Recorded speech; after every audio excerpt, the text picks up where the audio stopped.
Bonjour Patrick, comment vas-tu? Bonjour Phil, ça va, merci. Donc aujourd'hui, je voulais parler de liberté économique.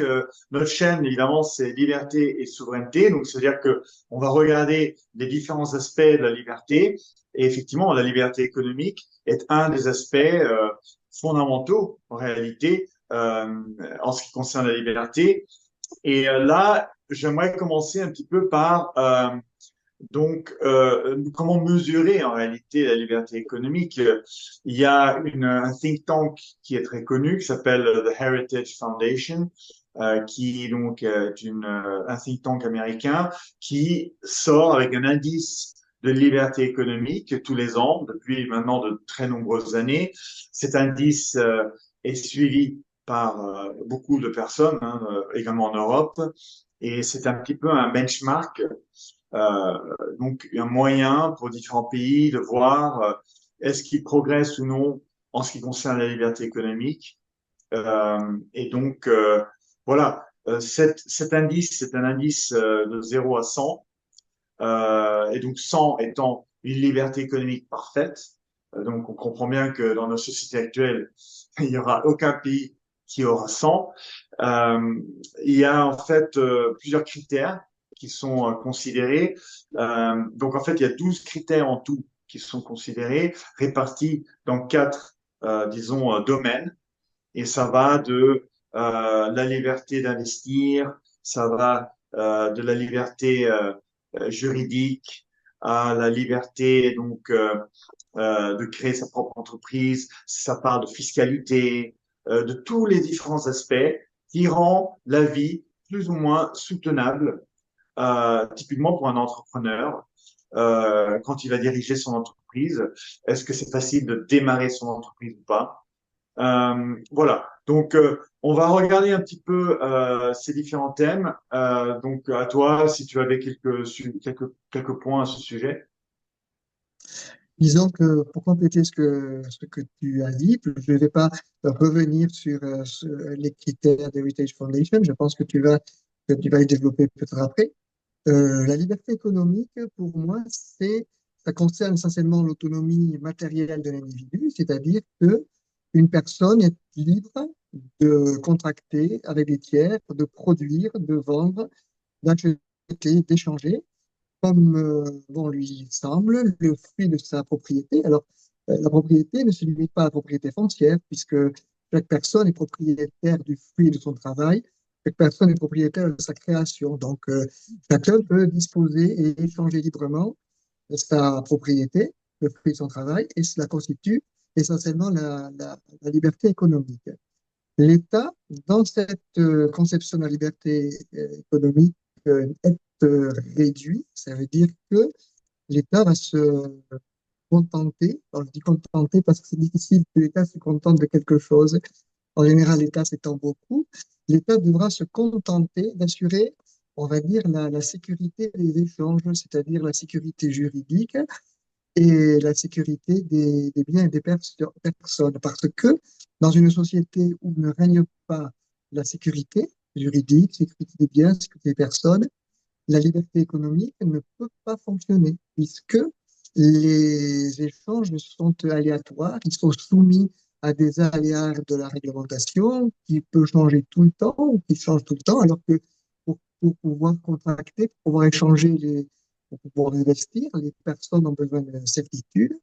Et il y a aussi la nécessité d'une sécurité des biens et des personnes.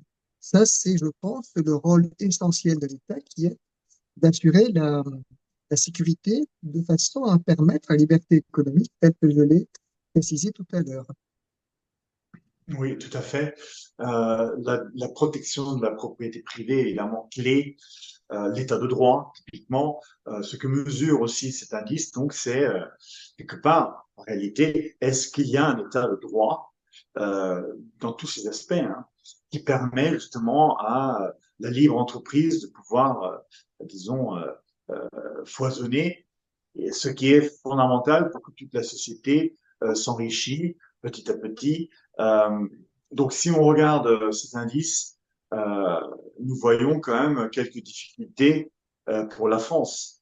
Et on voit que dans le dernier indice qui a été publié pour 2023, en fait, la France se trouve malheureusement à la 45e position, donc loin derrière la plupart des pays à succès en Europe. C'est-à-dire, par exemple, l'Allemagne, mais surtout les Pays-Bas, les pays nordiques qui sont dans le top 10. Et dans le top 10, nous retrouvons également des pays ou des régions comme Singapour, Hong Kong, euh, des pays comme ça.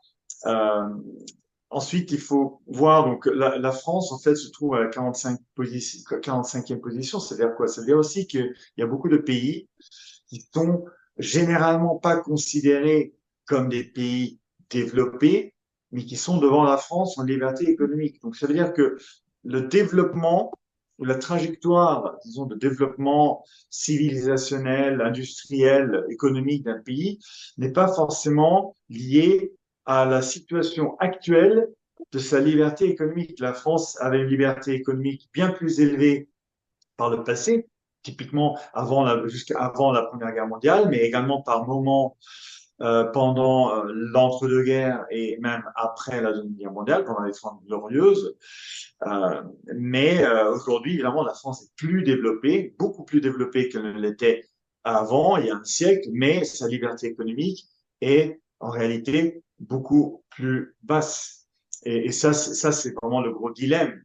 Euh, donc, il y a des pays comme l'Oman, la République dominicaine, la Serbie, et des pays comme l'Albanie même, qui sont devant la France en termes de liberté économique. Évidemment, la France a un score très faible en termes de fiscalité, dépenses publiques, puisqu'évidemment, ce qui permet aussi d'avoir une certaine liberté économique, c'est de ne pas être assiégé d'impôts et de réglementations de toutes sortes. Là, les pays que je viens de mentionner ont peut-être un meilleur score, mais d'une autre manière, ces pays-là n'ont peut-être pas le même score que la France en ce qui concerne, ou de sa branche juridique, par exemple. Mais néanmoins, si on compare la France en termes de son, disons, de sa capacité à avoir des tribunaux rapides, des processus rapides pour créer des entreprises, malheureusement, la France se trouve à une position assez basse comparée à d'autres pays européens. Donc, on voit clairement les domaines dans lesquels la France doit s'améliorer. Ce sont d'ailleurs des domaines qui sont constamment évoqués par l'Union européenne, mais également la Cour des comptes et d'autres institutions. Oui, tu as raison. La liste de liberté économique précise très très bien ou indique très très bien les secteurs dans lesquels la France doit progresser et les secteurs que tu as cités, qui sont la dépense publique et l'imposition, sont des secteurs qui sont actuellement dans la position que se trouve la France, dans laquelle se trouve la France aujourd'hui. C'est très important puisque chacun s'accorde sur le fait de dire qu'il y a une nécessité absolue de diminuer la fiscalité, de diminuer les prélèvements de manière générale, et l'autre nécessité qui est de diminuer les dépenses publiques.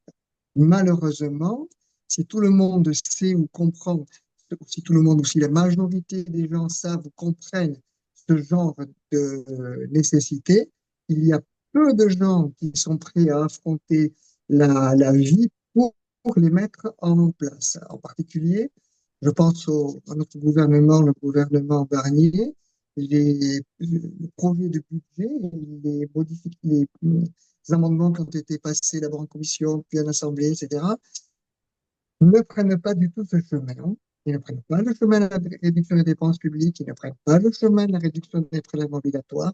Ils continuent sur le même chemin qui ont conduit la France à cette situation très dramatique que nous connaissons aujourd'hui et que l'index of economic freedom met en évidence de manière très nette, surtout quand on le compare à d'autres pays de niveau de vie équivalent qui ont une situation de liberté économique qui est meilleure. Alors, tu disais l'état de droit, oui, c'est vrai. L'état de droit, à mon avis, doit respecter la liberté des personnes, la propriété des personnes, et doit respecter le libre choix des personnes et leur personnalité. Actuellement, nous avons en France une société extrêmement réglementée qui est plus une société réglementaire qu'un État de droit. Donc, ce que beaucoup de personnes en France confondent, l'état de droit et l'état légal. Malheureusement, la légalité peut parfois aller contre la liberté, contre la propriété ou contre les personnes. Et là aussi, ce que je déplore, c'est que notre pays, ou même le gouvernement Barnier actuellement, continue sur cette voie qui nous amène à une société très réglementaire où le droit des personnes, les droits des personnes, la propriété, la personnalité et la liberté ne sont pas respectés. Et malheureusement, si ce n'est pas corrigé, je crains que la trajectoire de la France, dont tu parlais tout à l'heure, la trajectoire de la liberté économique, qui diminue d'année en année, ne continue pour aboutir à une catastrophe finale. Oui, c'est exactement ça. D'ailleurs, si on compare, par exemple, la Suède et la France, alors sur le site du Heritage Foundation, on peut aller sur le site soi-même, on peut faire des comparaisons par année entre différents pays, donc c'est très intéressant. On peut faire, par exemple, une comparaison entre la Suède, un pays que je connais bien, et la France. Nous voyons que dans les années 90, la France et la Suède avaient à peu près le même niveau de liberté économique. Et ça, c'était avant les grandes réformes qu'a exécutées la Suède pour libéraliser son économie, pour mettre de l'ordre dans son état social qui était absolument trop coûteux, donc similaire au problème qu'a la France aujourd'hui, 25 ans après. Et en fait, la Suède a vu sa liberté économique augmenter au fil du temps, sur 25 ans. Et la France a vu sa liberté économique plus ou moins rester le même, voire diminuer un petit peu ces 10-15 dernières années. Donc aujourd'hui, nous nous retrouvons avec quand même 15 points de différence entre la liberté économique qui existe en Suède et la liberté économique qui existe en France. Et c'est réellement dramatique et ce n'est pas, il n'y a pas de raison intrinsèque pour que cela soit comme ça. Ce sont justement, c'est tout simplement des décisions, ou plutôt des manques de décisions de nos gouvernements successifs en France qui ont donné cette situation, qui est quand même assez connue. Et c'est aussi pour ça que nous avons un manque d'entrepreneuriat en France. Nous avons 2 fois plus d'entrepreneurs par tête ou par habitant donc, en Suède comparé à la France. Nous avons en absolu plus de licornes en Suède qu'en France. Les licornes, ce sont donc ces startups qui sont évaluées à 1 milliard, donc après quelques années. Et donc tout ceci n'est pas une démonstration que les Suédois, par exemple, sont de meilleurs entrepreneurs que les Français ou que les Français sont de si mauvais entrepreneurs. C'est tout simplement une espèce de c'est une conclusion, tout simplement. C'est le résultat du manque de liberté économique et de manque de réformes en France. Et donc, on imagine toutes les sociétés qui auraient pu être créées en France, mais qui ne sont pas créées, qui n'existent pas, parce qu'il n'y a aucune raison pour que, disons, la France ait moins de licornes, de ces startups à valeur de 1 milliard, que la Suède. Il n'y a aucune raison. Quand la Suède a 6 fois moins de population. Donc là, il y a réellement beaucoup de choses à faire dans ce domaine. Donc, bon, merci Patrick. Merci Phil, à bientôt.